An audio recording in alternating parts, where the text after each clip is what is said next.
thanks indeed for joining us. My name is Tomboya. The person in charge of our sign language docket is Brian Muraru. Our socials at KBC Channel 1. My Twitter handle at Tomboya24. Straight to our top story tonight. President William Ruto is saying that the government will urgently resume the construction of Arror, Kimwarer and Itare dams projects that, remember, were shelved by the previous regime.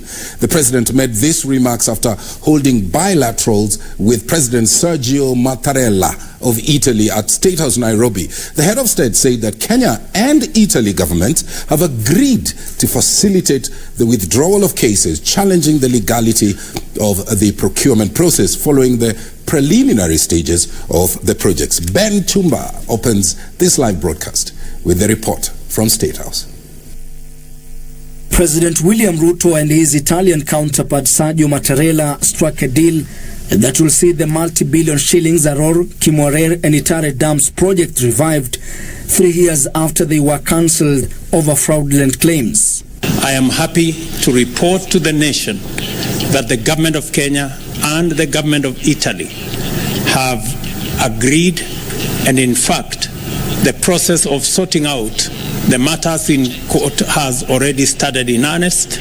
During bilateral talks held in State House Nairobi, the two heads of states agreed to cooperate to iron out obstacles hindering progress of the projects, including withdrawal of court cases by 3 Italian firms demanding 11 billion shillings for the cancellation of the projects. We intend to clear the court issues in the next 1 month and be able to start the process of negotiating the restructuring of financing, and hopefully we should be able to go on with the construction of these dams in a matter of months. We have agreed that the restart of this projects is not only urgent, it is priority, it is necessary.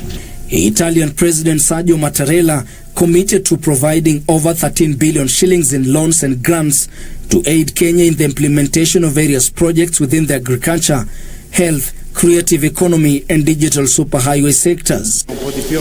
Hopefully Nairobi can have some rain today. But of course the drought that you have been witnessing in the region in recent years is something alarming. Kenya and Italy share the same awareness, and we wish to urge the international community to proceed swiftly in taking all the decisions needed to curb the atmosphere's pollution, and so that we can deal with climate change in an effective way. The talks between the two leaders also centered around revamping ties between Kenya and Italy through trade and investment opportunities and promoting the development of key sectors such as water, agriculture and tourism. We have signed an MOU through which our two countries shall cooperate in the fields of health towards the realization of universal health coverage and improved pharmaceutical production. We have also signed an MOU on bilateral consultations that will be established and set guidelines for the conduct of political consultations at the respective ministries of foreign affairs. We very much appreciated the crucial role played by you, Mr. President, your government, the role that Kenya as a whole has played in Ethiopia, so that we could solve the dramatic confrontation between the Ethiopian government and the Tigray region.